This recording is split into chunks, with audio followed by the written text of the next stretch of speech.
Hello everybody, I hope आप सब healthy होंगे। मैं हूं आपकी biology educator Shivani ma'am. Welcome back to Magnet Brains, जो आपको प्रोवाइड कराता है किंडरगार्टन टू क्लास 12 हर क्लास हर सब्जेक्ट की क्वालिटी एजुकेशन, वो भी बिल्कुल फ्री। जी हाँ, आपने सही सुना, मैग्नेट ब्रेन्स प्रोवाइड कराता है अनपेड सब्सक्रिप्शन। चाहे वो सीबीएसई बोर्ड हो, यूपी बोर्ड हो, बिहार बोर्ड हो या एमपी बोर्ड हो, मैग्नेट ब्रेन्स हर क्लास हर सब्जेक्ट के टॉपिक वाइज एक्सप्लेनेशंस प्रोवाइड कराता है और साथ में प्रोवाइड कराता है ढेर सारे प्रैक्टिस क्वेश्चंस।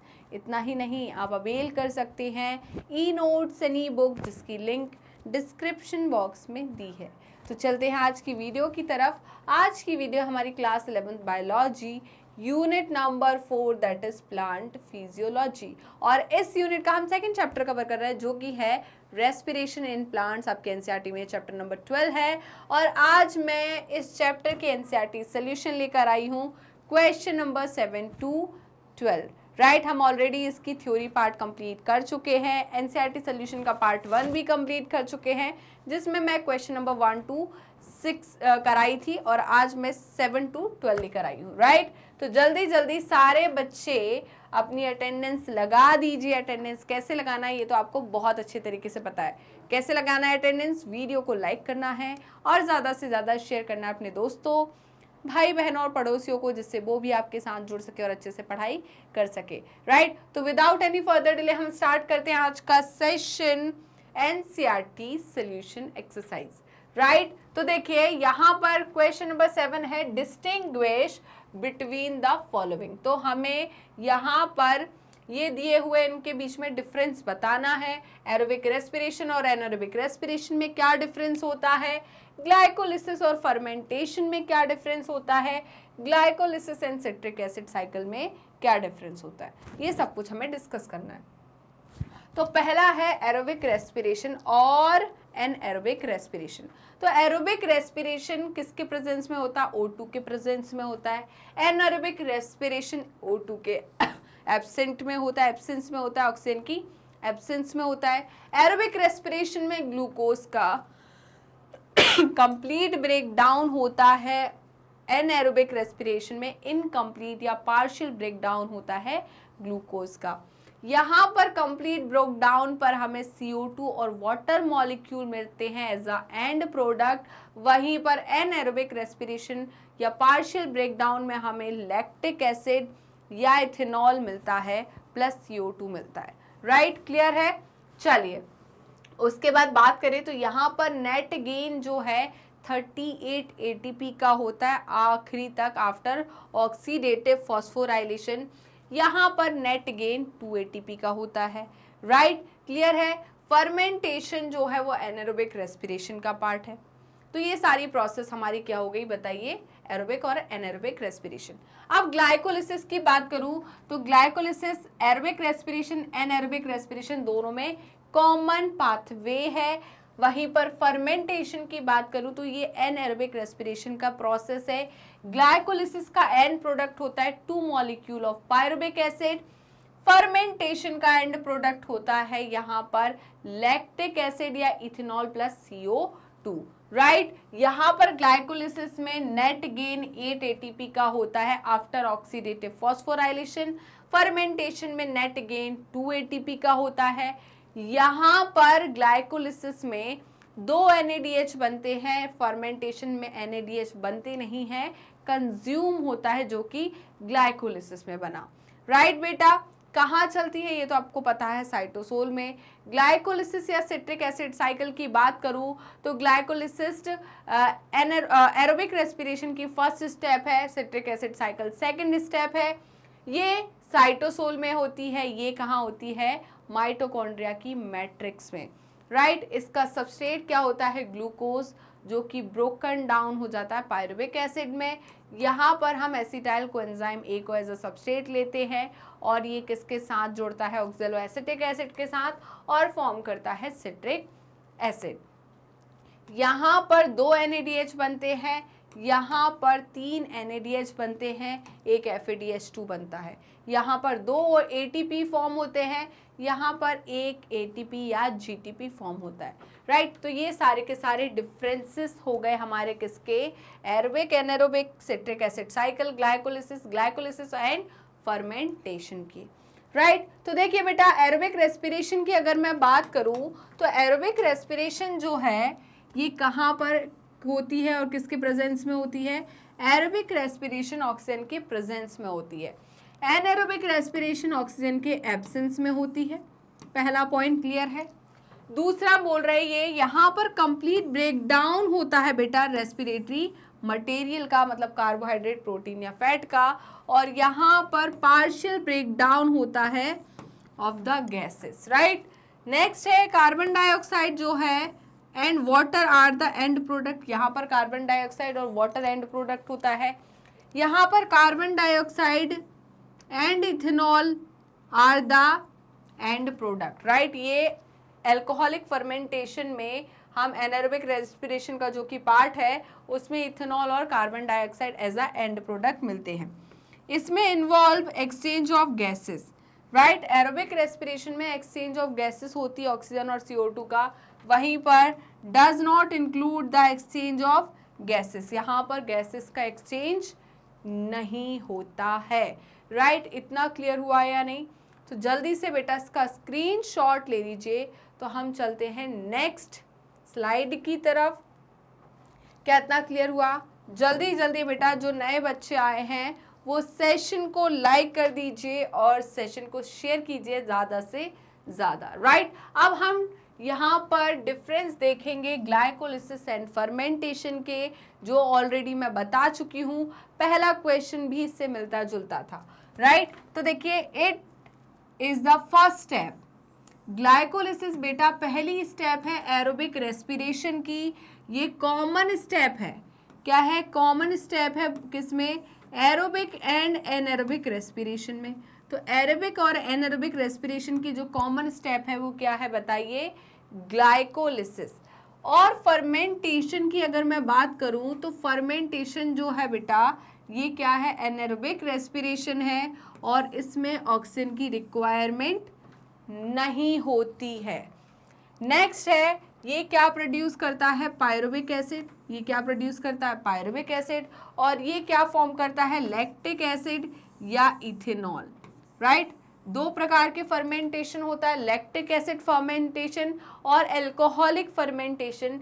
तो लैक्टिक एसिड फर्मेंटेशन जब होगा तो लैक्टिक एसिड बनेगा, एल्कोहलिक फर्मेंटेशन होगा तो इथेनॉल बनेगा। इथेनॉल क्या होता है? एल्कोहल होता है, राइट।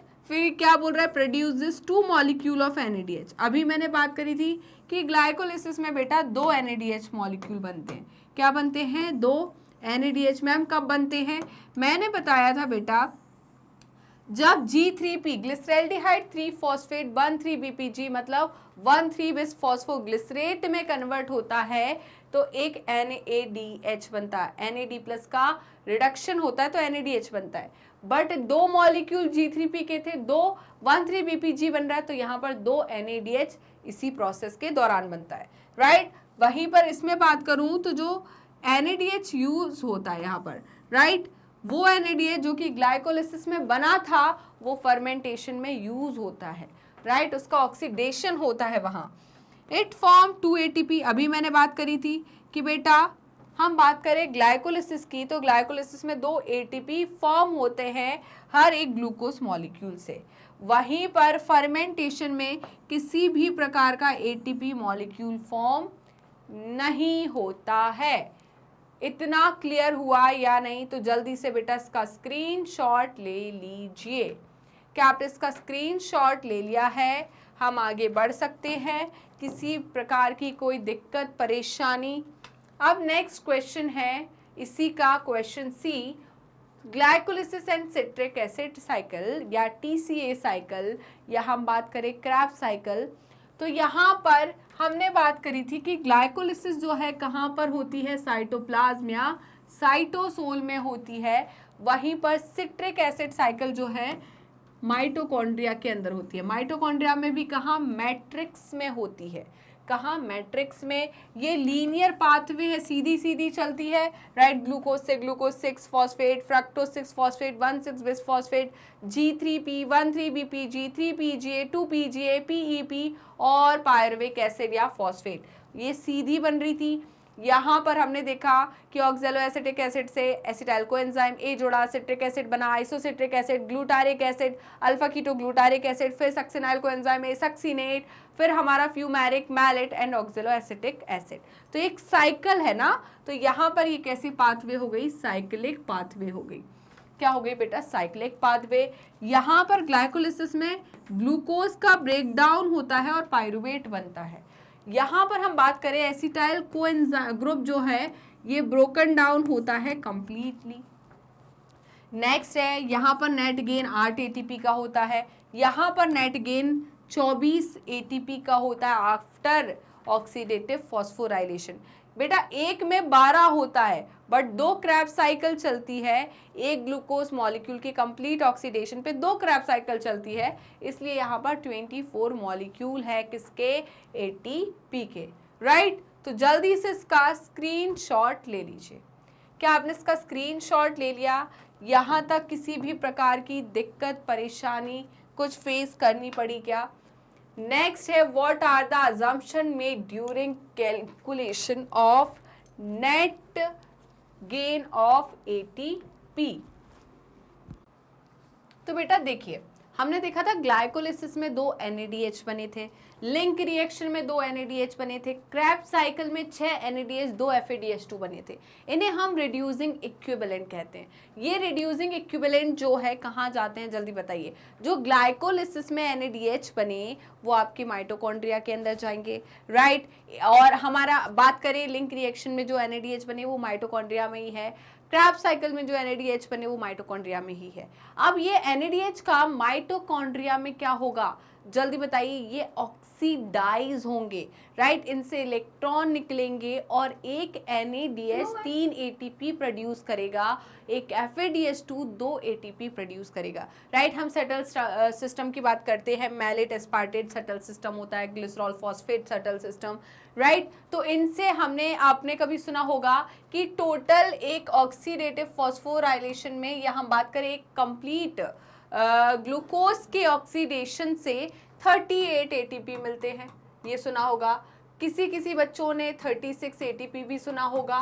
तो बेटा ये 38 एटीपी और 36 एटीपी अलग अलग जगह पे एनसीईआरटी में दिए हुए, राइट। कुछ एनसीईआरटी में 38 एटीपी दी है, कुछ पुरानी एनसीईआरटी में 36 एटीपी दी गई है। तो यहाँ पर ये 38 और 36 एटीपी किस बेसिस पर बोल रहे हैं, सटल सिस्टम के बेसिस पर, राइट। ओके, तो हम वही सब यहाँ पर पढ़ रहे हैं। चलिए तो देखिए, assumptions made during the calculation of net gain of ATP are as follows.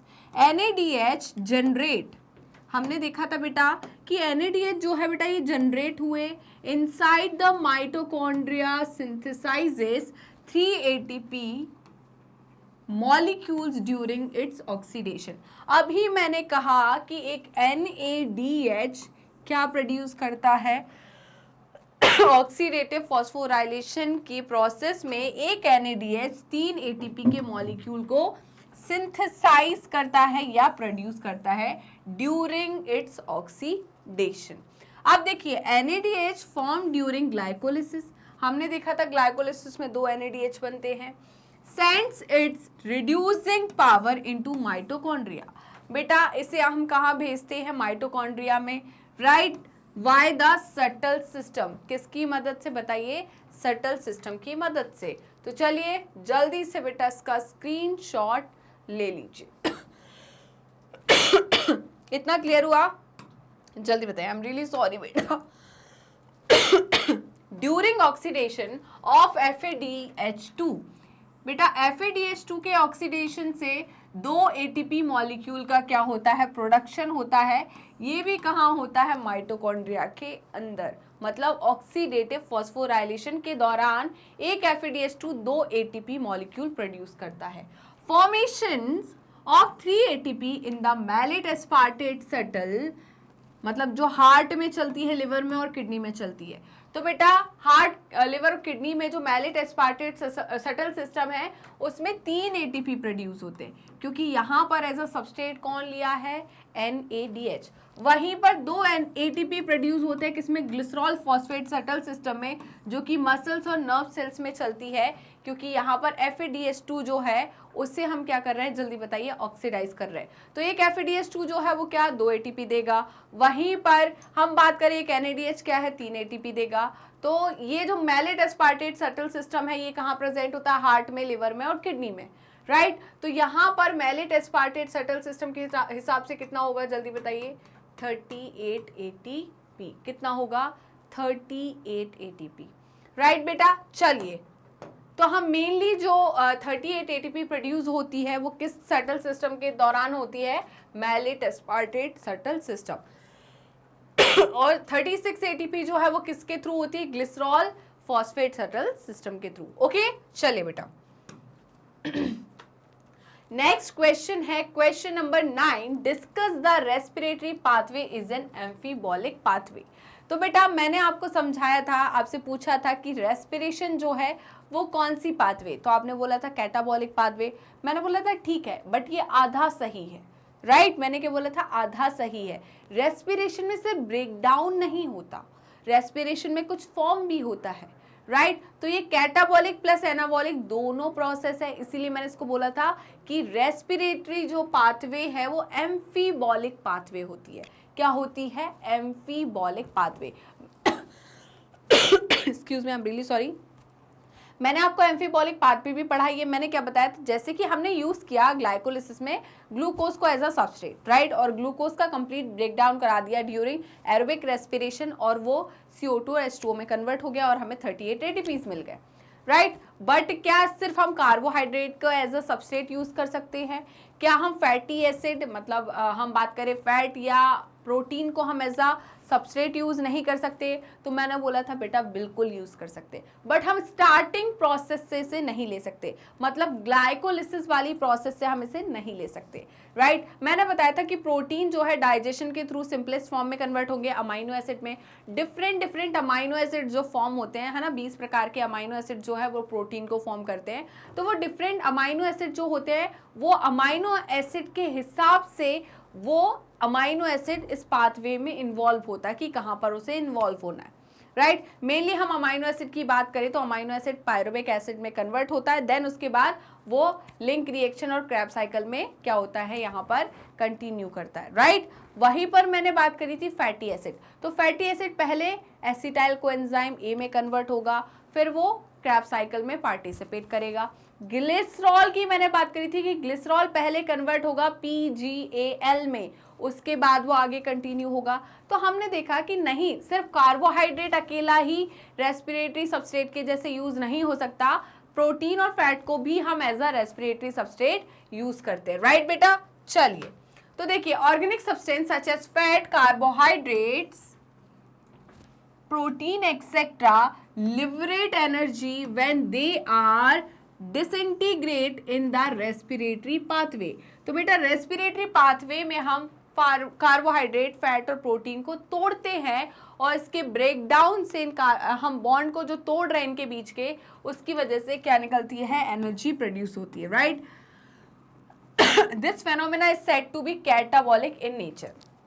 क्यों? क्योंकि हम यहाँ डिसइंटीग्रेट कर रहे हैं, तोड़ रहे हैं, तो तोड़ने वाली प्रोसेस तो कैटाबॉलिक होती है, बट क्या सिर्फ टूटता ही है, कुछ फॉर्म नहीं होता, फॉर्म भी होता है। तो हम आगे देखेंगे, राइट। द रेस्पिरेटरी प्रोसेस, क्या बेटा, the respiratory process that serve as a catabolic pathway for a respiratory substrate also serve as a anabolic pathway to produce different metabolic product and secondary metabolites, right। तो आगे यहाँ पर बात, इन्होंने कहा है कि ये रेस्पिरेटरी प्रोसेस जो कि सर्व कर रही है एज अ कैटाबॉलिक पाथवे, ये फॉर्म करती है रेस्पिरेटरी सबस्ट्रेट के लिए जो कैटाबॉलिक पाथवे है बेटा, ये एनाबॉलिक पाथवे को भी सर्व कर रही है, क्योंकि अब सिंपल सी बात है, राइट। जैसे कि ग्लाइकोलिसिस की मैं बात करूं तो ग्लाइकोलिसिस हुई, ग्लाइकोलिसिस का सबस्ट्रेट क्या हुआ, ग्लूकोज, ग्लूकोज कन्वर्ट हुआ पायरुविक एसिड में। पायरुविक एसिड क्या है, प्रोडक्ट है, बट ये प्रोडक्ट जो है फॉर्म हुआ है तो एनाबॉलिक पाथवे कहलाएगी ना यहाँ पर। क्यों, क्योंकि कैटाबॉलिज्म हुआ है ग्लूकोज में, फॉर्मेशन हुआ किसका, पायरुविक एसिड का, और ये पायरुविक एसिड दूसरी पाथवे के लिए सबस्ट्रेट का काम कर रहा है, राइट। लिंक रिएक्शन में यही पायरुविक एसिड सबस्ट्रेट का काम कर रहा है। तो यहाँ पर वही प्रोडक्ट जो कि कैटाबॉलिक पाथवे से बना है वो दूसरे के लिए एज अ सबस्ट्रेट यूज हो रहा है, राइट। तो वो एनाबॉलिक प्रोसेस हो गई। तो कैटाबॉलिक एनाबॉलिक प्रोसेस दोनों हो रही है रेस्पिरेटरी प्रोसेस में, इसलिए हम रेस्पिरेटरी पाथवे को एनाबॉलिक पाथवे कहते हैं, राइट। दस respiratory pathway serve as a catabolic and anabolic pathway, right. Therefore the respiratory pathway is an amphibolic pathway. तो इनका कहना है बेटा कि रेस्पिरेटरी पाथवे में कैटाबॉलिज्म और एनाबॉलिज्म दोनों होता है, इसीलिए रेस्पिरेटरी पाथवे को हम एनाबॉलिक पाथवे कहते हैं, राइट। क्लियर है या नहीं, जल्दी बताइए। तो इसी बात पे जल्दी फटाफट सारे सेशन को लाइक कर दीजिए और ज़्यादा से ज़्यादा शेयर कर दीजिए अपने दोस्तों, भाई बहनों और पड़ोसियों को, जिससे वो भी आपके साथ जुड़ सके और अच्छे से पढ़ाई कर सके, right.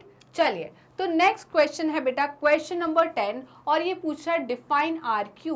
What is the full form of R Q. R Q क्या होता है बेटा, आर क्यू का मतलब होता है रेस्पिरेटरी क्वेशिएंट। अब मैम ये रेस्पिरेटरी क्वेशिएंट क्या होता है, तो देखिए मैं बताती हूँ रेस्पिरेटरी क्वेशिएंट क्या होता है। इस रेस्पिरेटरी क्वेशिएंट को मैं और कैसे लिख सकती हूँ, आर क्यू, राइट। तो आर क्यू या रेस्पिरेटरी क्वेशिएंट जो है बेटा, ये सेलुलर रेस्पिरेशन में जितना वॉल्यूम CO2 का रिलीज होता है, इवॉल्व होता है, डिवाइडेड बाय जितना ऑक्सीजन उस सबस्ट्रेट को तोड़ने में, ब्रेक करने में कंज्यूम होता है, इस रेशियो को हम रेस्पिरेटरी क्वेशिएंट कहते हैं, राइट। तो मैं बात करूं वॉल्यूम ऑफ CO2 इवॉल्व या रिलीज, राइट, इवॉल्व या रिलीज, राइट। वहीं पर मैं बात करूं वॉल्यूम ऑफ O2 मतलब ऑक्सीजन कंज्यूम्ड, तो कितनी ऑक्सीजन कंज्यूम हो रही है, कितनी CO2 रिलीज हो रही है, यही बताती है रेस्पिरेटरी क्वेशिएंट को। अब इसको घुमाना नहीं है, आपको कैसे याद रखना, देखिए CO2 में कितने एटम है, 3 एटम, ऑक्सीजन में 2 एटम, बड़ा कौन, 2 या 3, 3 वाला। तो इवॉल्व, आपको तो पता है ना रेस्पिरेशन में CO2 इवॉल्व होती है, ऑक्सीजन इवॉल्व नहीं होती, नहीं तो हमें बाहर से एनवायरनमेंट से, प्लांट से ऑक्सीजन को लेने की जरूरत नहीं है। हम रेस्पायर कर रहे हैं, सेलुलर रेस्पिरेशन हो रही, तो हमारे अंदर खुद ऑक्सीजन बनती, तो हमें क्या जरूरत थी बाहर लेने की। तो आपको ये तो पता है ना कि सेलुलर रेस्पिरेशन में ऑक्सीजन की जरूरत होती है और CO2 निकलती है, राइट। तो देखिए ऊपर 3 एटम, नीचे 2 एटम, तो हमेशा ऊपर CO2 को रखना है, नीचे O2 को रखना है। CO2 निकलती है, O2 वहां पर कंज्यूम होती है, राइट। तो ये किसका रेशियो बताएगा, जल्दी बताइए, CO2 और O2 के रेशियो को बताएगा, इसे हम रेस्पिरेटरी क्वेशिएंट कहते हैं, राइट। अब मैं बात करती हूँ, एक सिंपल सा समझाती हूँ आपके लिए, बेसिक वाला। C6H12O6 ये सबस्ट्रेट है हमारा, ग्लूकोज या कार्बोहाइड्रेट समझ लीजिए। इस ग्लूकोज या कार्बोहाइड्रेट को मुझे तोड़ना है, कंप्लीटली ब्रेक करना है एरोबिक रेस्पिरेशन में। तो मुझे इसको कंप्लीट ब्रेक करने के लिए ऑक्सीजन के 6 मॉलिक्यूल चाहिए। क्या चाहिए, 6 मॉलिक्यूल। तो ये कंप्लीटली ब्रेक हो जाएगा किसमें, 6CO2 plus 6H2O plus energy में। बट हमें रेस्पिरेटरी क्वेशिएंट में ना तो वाटर की रिक्वायरमेंट है, ना ही एनर्जी की, हमें ना ही सबस्ट्रेट की। हम तो किसको देखेंगे बताइए, ऑक्सीजन और CO2 को, राइट। तो यहाँ पर इसका आरक्यू क्या निकलेगा, किसका आरक्यू निकाल रहे हैं बेटा, हम इसका आरक्यू निकाल रहे हैं। ये हमारा सबस्ट्रेट है, ये क्या है, सबस्ट्रेट। इस सबस्ट्रेट का मैं आरक्यू निकाल रही हूँ। इस सबस्ट्रेट का मैं आरक्यू निकाल रही हूँ, राइट। तो इसका आरक्यू मैं निकालूंगी तो मैंने क्या बोला था, कितना CO2 इवॉल्व हुआ डिवाइडेड बाय कितना O2 कंज्यूम हुआ। तो यहाँ पर इस रिएक्शन को परफॉर्म किया तो CO2 के कितने मॉलिक्यूल निकले बताइए, जल्दी बताइए। ये क्या है, 6 CO2 है ना, मोल्स देख लीजिए आप, कितने मोल दिख रहे हैं यहाँ पर, जल्दी बताइए। और यहाँ पर कितना, 6 ऑक्सीजन है, कितने ऑक्सीजन है, 6 ऑक्सीजन है। तो 6 से 6 कटा, राइट, रेशियो क्या आया 1, रेशियो क्या आया 1, CO2 बाय O2 का रेशियो क्या आया 1। तो कार्बोहाइड्रेट या हम ग्लूकोज के लिए बात करें तो रेस्पिरेटरी इक्वेशन क्या आता है 1, बट यहाँ पर इन्होंने पूछा फैट के लिए, राइट। तो ट्राइपाल्मेटिन एक फैटी एसिड होता है, क्या होता है, फैटी एसिड, राइट। तो ट्राइपाल्मेटिन एक फैटी एसिड होता है, या फैट की अगर मैं बात करूं तो फैट का जो रेस्पिरेटरी इक्वेशिएंट होता है वो भी हम ऐसे ही निकालेंगे कि फैट को ब्रेक करने के लिए कितनी ऑक्सीजन कंज्यूम हुई और कितनी CO2 इवॉल्व हुई, उसी से हम यहाँ पर आरक्यू निकाल लेंगे। और फैट का आरक्यू आता है 0.7।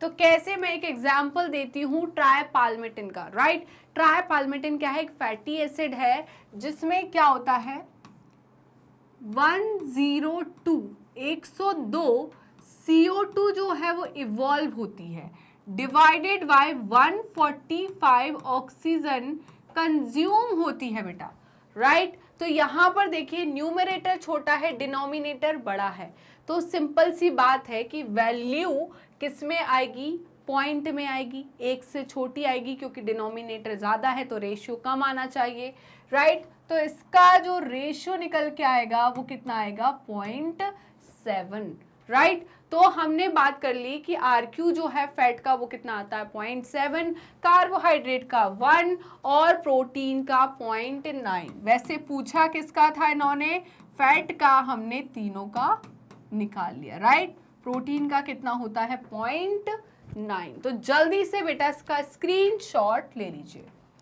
क्या आपने इसका स्क्रीनशॉट ले लिया, बताइए क्या आपने इसका स्क्रीनशॉट ले लिया है। चलिए इतना यहाँ तक क्लियर, कोई परेशानी, कोई दिक्कत। अब देखिए the ratio of volume of CO2 evolve, तो CO2 कितना इवॉल्व हुआ, कितना वॉल्यूम ऑक्सीजन कंज्यूम हुआ, यही रेशियो रेस्पिरेशन में, यही रेशियो किसको बताता है, रेस्पिरेटरी इक्वेशिएंट को, या आरक्यू वैल्यू या रेस्पिरेटरी रेशियो को बताता है, राइट। तो आरक्यू क्या होता है, volume of CO2 evolve, evolve का मतलब रिलीज हुई है, और वॉल्यूम ऑफ O2 कंज्यूम हुई है, मतलब उसमें यूटिलाइज हुई है इस रेस्पिरेशन को करने के लिए, यही क्या बताता है respiratory quotient. RQ is less than 1 when respiratory substrate is either fat or protein. तो मैंने अभी बात करी, तो हमने फैट का निकाला, फैट क्या है, रेस्पिरेटरी सबस्ट्रेट। जब मैंने फैट का निकाला तो आरक्यू 0.7 आया, जब मैंने प्रोटीन का निकाला तो आरक्यू 0.9 आया। तो 0.7 और 0.9 दोनों 1 से कम है, लेस देन 1 है। तो अगर हम रेस्पिरेटरी सबस्ट्रेट हम यूज करते हैं प्रोटीन या फैट तो आरक्यू 1 से कम आएगा। तो ये एग्जाम्पल है ट्राइपाल्मेटिन का, राइट। तो ट्राइपाल्मेटिन का फॉर्मूला क्या है, C51H98O6, राइट। तो ये क्या है बेटा बताइए जल्दी से, हमारा ट्राइपाल्मेटिन। इसे कंप्लीटली ऑक्सीडाइज करने के लिए हमें 145 मॉलिक्यूल चाहिए, किसके, ऑक्सीजन के। 102 CO2 रिलीज होती है, तो यहाँ से जब हमें निकाला तो 0.7 आरक्यू आया, किसका, फैट का, राइट। इतना क्लियर हुआ या नहीं। तो जल्दी से बेटा इसका स्क्रीनशॉट ले लीजिए। क्या आपने इसका स्क्रीनशॉट ले लिया, यहाँ तक कोई दिक्कत, कोई परेशानी। चलिए आगे बढ़े। अब देखिए नेक्स्ट क्या है, व्हाट इज ऑक्सीडेटिव फॉस्फोराइलेशन। तो ऑक्सीडेटिव फॉस्फोराइलेशन या ETS, या मैं क्या कहूँ ETC, क्या कहूँ ETC, ये तीनों के तीनों क्या है बेटा, यहाँ पर हम क्या करते हैं, हमारे रिड्यूसिंग इक्विवेलेंट, मतलब हमारे FADH2 या NADH जो है, इनसे हम इन्हें क्या करेंगे बताइए, ऑक्सीडाइज करेंगे, इनसे इलेक्ट्रॉन को रिलीज करवाएंगे और इलेक्ट्रॉन को पास करेंगे दूसरे इलेक्ट्रॉन कैरियर की तरफ और एक इलेक्ट्रॉन का ग्रेडियंट प्रोड्यूस करेंगे। इस ग्रेडियंट को तोड़ते ही हमें क्या मिलेगा, ATP का प्रोडक्शन होगा। राइट, कहाँ पर होता है, इनर मेम्ब्रेन ऑफ माइटोकॉन्ड्रिया में होता है। क्लियर है? चलिए, तो वही सब बात हम यहाँ करने वाले हैं। तो देखिए, ऑक्सीडेटिव फॉस्फोराइलेशन, किसकी बात कर रहे हैं हम, ऑक्सीडेटिव फॉस्फोराइलेशन जो है ये क्या है, कन्वर्जन है किसका, ADP का into ATP bye electron transport system. किसकी मदद से, इलेक्ट्रॉन ट्रांसपोर्ट सिस्टम की मदद से हम ADP को ATP में कन्वर्ट करते हैं। Phosphorylation takes place in the inner mitochondrial. देखिए, फॉस्फोराइलेशन, फॉस्फोराइलेशन का मतलब क्या है, यहां पर हम फॉस्फेट को ऐड कर रहे हैं। तो ADP में हम क्या कर रहे हैं, इनऑर्गेनिक फॉस्फेट को ऐड कर रहे हैं, तो फॉस्फोराइलेशन कर रहे हैं। तो ADP का मतलब होता है एडिनोसिन डाइफॉस्फेट, यहाँ पर ATP का एडिनोसिन ट्राइफॉस्फेट। तो यहाँ पर एक फॉस्फेट ऐड हुआ, किसकी मदद से, फॉस्फोराइलेशन की मदद से। राइट, तो ऑक्सीडेटिव फॉस्फोराइलेशन क्या होता है, ऑक्सीजन की प्रेजेंस में हम क्या कर रहे हैं, फॉस्फोराइलेशन करा रहे हैं, उसे हमने ऑक्सीडेटिव फॉस्फोराइलेशन कहा। Right, takes place in the inner mitochondrial membrane via the ATP synthetase complex. Right, तो ETS में कॉम्प्लेक्स नंबर 5 जिसे हम ATP सिंथेटेज कहते हैं, ये रिस्पॉन्सिबल है फॉर द प्रोडक्शन या फॉर द फॉर्मेशन या सिंथेसिस ऑफ ATP के लिए when the hydrogen protons. Right, अब क्या होता है बेटा, हमने क्या देखा, जब हमने NADH या FADH2 जो है उसको ब्रेक किया, ठीक है, उसको रिड्यूस किया या ऑक्सीडाइज किया, ऑक्सीडाइज किया। तो देखिए, जैसे कि मैं बात करूं FADH2, राइट, तो यहां से मेरे को क्या मिलेंगे, 2 H+ मिलेंगे, 2 इलेक्ट्रॉन मिलेंगे। राइट, तो ये 2 H+ जो है ये प्रोटॉन का ग्रेडियंट, ये इलेक्ट्रॉन तो घूमते फिरते रहेंगे और इस H+ की वजह से प्रोटॉन का एक ग्रेडियंट बनेगा। क्या बनेगा, प्रोटॉन का ग्रेडियंट बनेगा। और जब ये कॉम्प्लेक्स नंबर 5 इस प्रोटॉन के ग्रेडियंट को ब्रेक करना चाहेगा, इक्विलिब्रियम में लाना चाहेगा, तो क्या होगा, जो ATP सिंथेटेज का F1 पार्टिकल है वो घूमेगा और इसके घूमने की वजह से कन्फर्मेशनल चेंज होगा, F1 पार्टिकल में एनर्जी रिलीज होगी और वो एनर्जी जो है ADP से इनऑर्गेनिक फॉस्फेट को जोड़ देगी और कन्वर्ट कर देगी ATP में। राइट, तो देखिए, इनका कहना है Y the ATP synthetase complex when hydrogen proton passes through it, the energy essential for phosphorylation is derived from the oxidation reduction phenomena in the respiration. Thus, process is known as oxidative phosphorylation. Right, तो समझ में आया कि नहीं, जल्दी बताइए। ये already मैं आपको समझा चुकी हूँ पूरा का पूरा। आगे बढ़े, नेक्स्ट है यहाँ पर what is the significance of step wise release of energy in the respiration। तो step wise release of energy का मतलब क्या है, देखिए, हम ग्लाइकोलिसिस की बात करें तो ग्लाइकोलिसिस में सबस्ट्रेट लेवल फॉस्फोराइलेशन होता है, ATP प्रोड्यूस होता है कि नहीं होता है, NADH बनता है। फिर हमने वहीं लिंक रिएक्शन में डिकार्बोक्सिलेशन देखा, ऑक्सीडेटिव डिकार्बोक्सिलेशन देखा, वहाँ पर NADH बना। फिर हमने क्रैब साइकिल में देखा, क्रैब साइकिल में 3 NADH बना, 2 बार डिकार्बोक्सिलेशन होता है एक क्रैब साइकिल में। तो अगर हम टोटल बात करें तो 4 बार डिकार्बोक्सिलेशन हुआ, 6 NADH बने, 2 FADH2 बने, 2 ATP बने। राइट, तो यहाँ पर हमने क्या बात करनी है, ATP के स्टेप वाइज रिलीज एनर्जी की। राइट, तो during respiration single molecule of glucose is disintegrated to generate carbon dioxide and water. Right, तो हमने देखा स्टेप वाइज एक फॉलो किया हमने प्रोसेस को, और उस कंप्लीट प्रोसेस को फॉलो करने के बाद एंड प्रोडक्ट जो हुआ एरोबिक रेस्पिरेशन का वो क्या निकला, CO2 and H2O। Right, along with the formation of ATP molecule, और यहाँ पर बेटा इसके साथ एटीपी मॉलिक्यूल भी फॉर्म हुए कि नहीं हुए, जल्दी बताइए। Along with the formation of ATP molecule, if the energy gets released at one go, अगर एनर्जी एक ही बार में पूरी रिलीज हो जाती then most of the energy will be lost, तो ज़्यादातर एनर्जी क्या हो जाती है, लॉस्ट, है ना। तो यहाँ पर एज अ हीट के फॉर्म में ये ज़्यादातर एनर्जी क्या हो जाती, खराब हो जाती, नष्ट हो जाती, बर्बाद हो जाती। In order to synthesize new compounds, the cell should be able to utilize energy, hence the stepwise release of energy in the respiration is most efficient in the conversion of energy। तो यहाँ पर हम एक साथ पूरी energy produce नहीं करते हैं।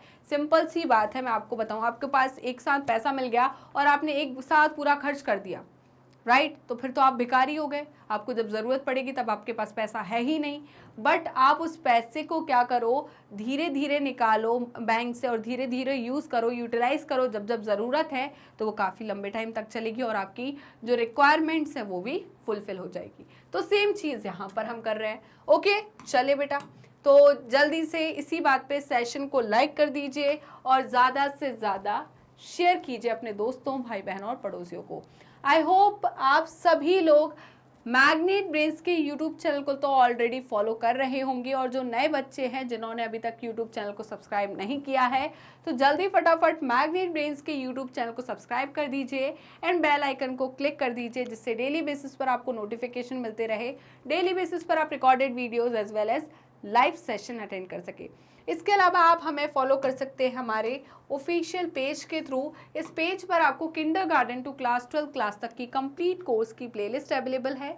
Specially 11th and 12th class के लिए यहाँ पर आपको स्ट्रीम वाइज प्लेलिस्ट अवेलेबल होने वाली है, जैसे कि science stream, commerce stream, humanity stream.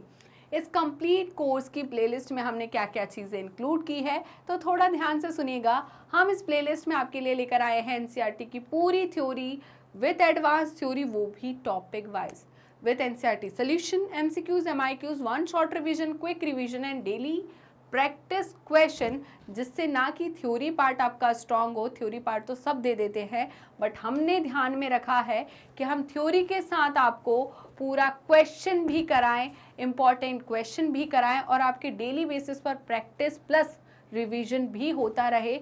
इस बात को हमने पूरी तरीके से ध्यान में रख के ये प्लेलिस्ट को बनाया है।